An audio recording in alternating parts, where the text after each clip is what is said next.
Story begins with two young girls, Roz and Lil, running barefoot through the trees, chasing the light as it filters between the leaves. They burst onto the sand and dive into the sea, confident, at home in the water. Swimming out to a homemade raft anchored offshore, they retrieve a small bottle hidden beneath a plank and pass it between them. Then they laugh, resting on the boards, staring at the sky. It's quiet, simple, and free, just another morning spent side by side. Years pass. Roz and Lil are now grown women, still living next door to each other on the same stretch of Australian coastline. Life has moved forward. Both have married, both have children. But the closeness between them hasn't faded. They're still inseparable. Tragedy strikes when Lil's husband dies. His passing marks a shift neither woman is ready for. Roz stays by her friend's side, quietly holding things together as silence settles across Lil's home. Her son Ian keeps to himself, processing the loss in his own way. Time moves on. Their sons, Tom and Ian, are now in their 20s, surfing every day, as close as brothers. Roz and Lil watch them from the shore, proud. The rhythm of their lives feels familiar again. But things begin to shift when Harold, Roz's husband, announces he's been offered a position in Sydney. He wants the family to move, but Roz is hesitant. She doesn't want to leave. Harold notices how much time she's been spending with Lil and gently questions it. Roz brushes it off, asking for time. Harold agrees, reluctantly, and suggests her bond with Lil may be stronger than she realizes. He eventually leaves without her. One evening, Roz walks down to the old raft. Ian is already there, quiet and relaxed. She joins him without a word. The silence feels easy, nothing to explain. She asks for a cigarette, and he hands it over without question. There's no hesitation between them. They sit longer than they should, the conversation drifting like the tide. Their glances linger, longer than usual, heavier than before. That evening, the four of them, Roz, Lil, Ian, and Tom, share drinks and music on the deck at Lil's place. It's light and easy, laughter rising with the warm night air. Midway through dinner, one of Lil's favorite songs comes on. She stands and starts dancing alone, playful, carefree. Tom jumps in, matching her energy with goofy moves of his own. Roz and Ian watch, laughing. They share a cigarette, their glances quiet, but charged with something neither speaks aloud. Later, Lil hugs everyone goodnight and says she's heading to bed, asking Roz to keep an eye on Tom, who's had a bit too much. Ian helps Tom to bed, then leaves Roz alone at the table. When she finally tries to leave, she finds Ian in the hallway, quiet, still. She asks if he's all right, if he needs anything. He nods, says he's fine, then leans in and kisses her. It catches her off guard, but she doesn't step back. In silence, they close the door behind them. Tom wakes up later. He sees Roz quietly sneaking out of Ian's room, unaware she's being watched. The tension in her movement says everything. He leaves the house and heads to the beach in desperation and doesn't return until morning. The next day, Tom goes to Lil's. He's upset, says his father is gone, says nothing feels right. Lil comforts him. He suddenly kisses her. She pulls away, confused, but listens when he tells her what he saw. At first, she doesn't believe him, but something in his face makes her pause. He's not joking, he's serious. With nothing left to say, Tom leaves. Later, he runs into Ian, who invites him to go surfing. Tom refuses. Ian says nothing, but the guilt flickers across his face.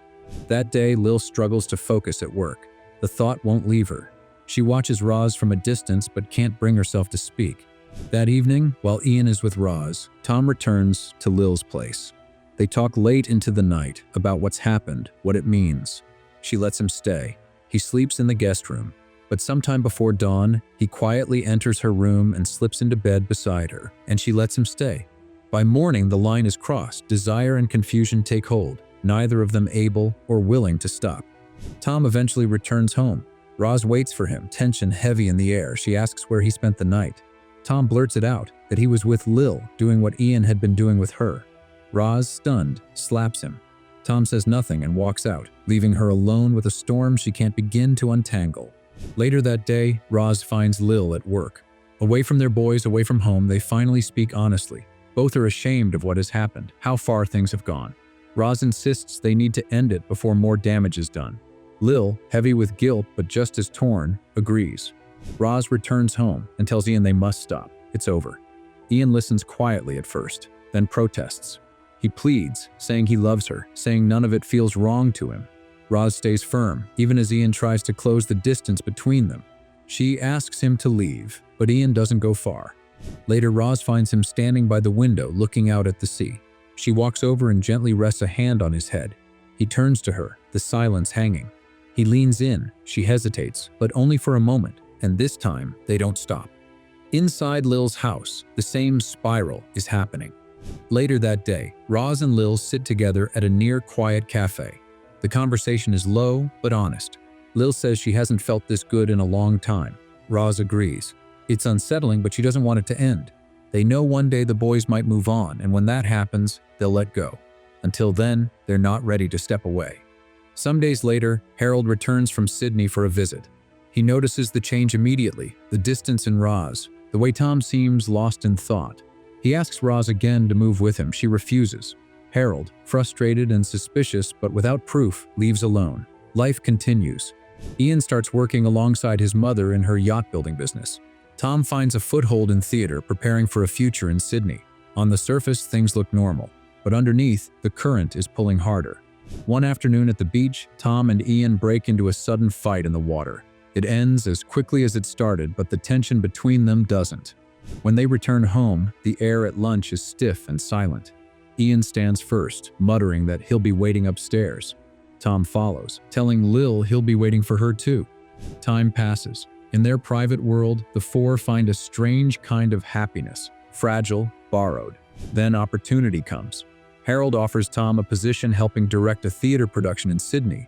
Tom hesitates, worried what it would mean for him and Lil. Ian, always the bridge between them, encourages him to take it, saying Lil would never want him to miss his chance. Tom leaves town by bus. In Sydney, he settles into a small rhythm, staying with Harold, whose life has changed. Harold has remarried and started a new family. At drama auditions, Tom meets Mary, a bright, magnetic presence.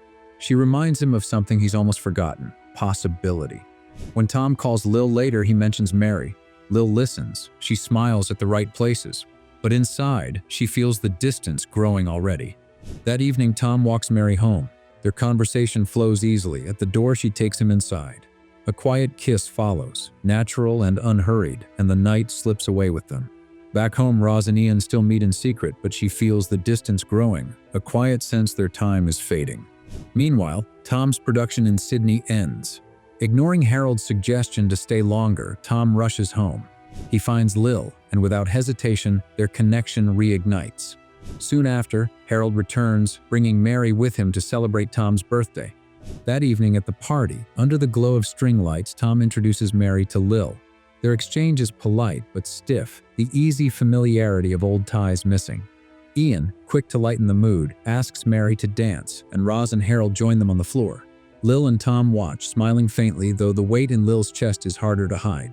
She knows, without needing to be told, that the ending is near. Later, Tom tells Lil that Mary is staying at a hotel and offers to drop her off and come back. Lil smiles and tells him not to bother, to have fun. Tom and Mary leave together, disappearing into the night. The next morning, Lil shares her fears with Roz, how she can feel Tom slipping away, how time is catching up with them both. Roz listens in silence, the same doubts pressing on her too. Quietly, they agree. It's time to let go. Roz breaks the news to Ian that afternoon. She tells him it has to end. Ian refuses to hear it. Hurt and furious, he accuses her of punishing him for choices he didn't make. Roz stands firm, even as he pleads. She asks him to leave. Not long after, Tom and Mary are married in a quiet church ceremony. At the wedding party, Ian meets a beautiful young woman named Hannah. They dance together, laughing easily. Roz watches from the edge of the room, a glass of wine in hand. The distance between her and Ian sharper than ever. Harold notices Roz's quietness and asks if she's all right. She smiles tightly and says she's fine. Without hesitation, Ian crosses paths with Roz. He sits beside her, and they exchange a few heavy words, nothing of substance, before he leaves with Hannah. Roz doesn't stop him. She simply watches him go. Middle of that night, Ian comes to Roz's door, banging, shouting her name into the empty dark. Inside, Roz sits quietly on the bed, breaking into tears she can no longer hold back. The next day, Ian storms into the ocean, reckless, desperate to clear his mind. A wave catches him wrong. When he washes up, broken and unconscious, he's rushed to the hospital. Roz visits, but he turns her away. Instead, it's Hannah, the woman he met at Tom's wedding, who stays by his side. She helps him recover, guiding him through the slow crawl back to strength. A bond forms, unexpected but real. One morning, Ian and Tom share a quiet drink talking about their futures with Hannah and Mary. Tom seems settled, but Ian admits he's unsure. He's thinking of ending things with Hannah. That evening, as Ian leaves the office, Hannah is waiting outside to surprise him. She shares the news she's pregnant. Ian, still carrying silent grief, smiles and holds her, choosing to move forward. Years pass. Tom marries Mary. Ian marries Hannah. Children follow. On the surface, the family seemed complete, gathered at Roz's house one bright afternoon, laughing and grilling by the beach. Later that night, after the kids are tucked away and the dinner plates cleared, Lil steps away from the group saying she's tired. A few moments later, Tom drifts off quietly on his own. Under the cover of darkness, he finds his way to Lil's door once more. Their old bond pulls them back without a word. Ian quietly follows the path Tom took and sees enough to know. He turns without a word and silently backs away. Unable to hold it in, Ian approaches Roz and asks to speak with her alone. Away from the others, the argument turns raw, voices raised, old wounds breaking open, but it's too late. Mary and Hannah overhear everything, the past and the present bleeding together in the open air. Betrayal cuts deeper than either woman expected. Mary turns away first, deciding to leave the house, telling Hannah to come with her if she wants. Without waiting, they gather their children and step into the car. Roz tries to approach the child, but Mary stops her with a sharp final glance, warning Roz to tell Tom to stay away from them, and they leave. Later, when Tom returns home, Roz, calm but weighted by guilt, tells him everything. The next morning, Roz goes to Lil. Lil doesn't deny anything. She confesses she still loves Tom, that she always has, that she would suffocate without him. Roz has no answer, only the heavy truth between them. Time moves forward once more. One morning, Ian swims out to the old raft where it all began. Roz, Lil, and Tom are already there, lying beneath the sun, the waves lapping at the wood. Ian pulls himself onto the raft, nods quietly to Roz, and stretches out beside her. The water rocks gently beneath them, carrying everything they've lost and everything they can't seem to let go. Thanks for watching. Be sure to subscribe and turn on notifications for more videos like this. There are amazing stories coming your way. Take care, and see you next time.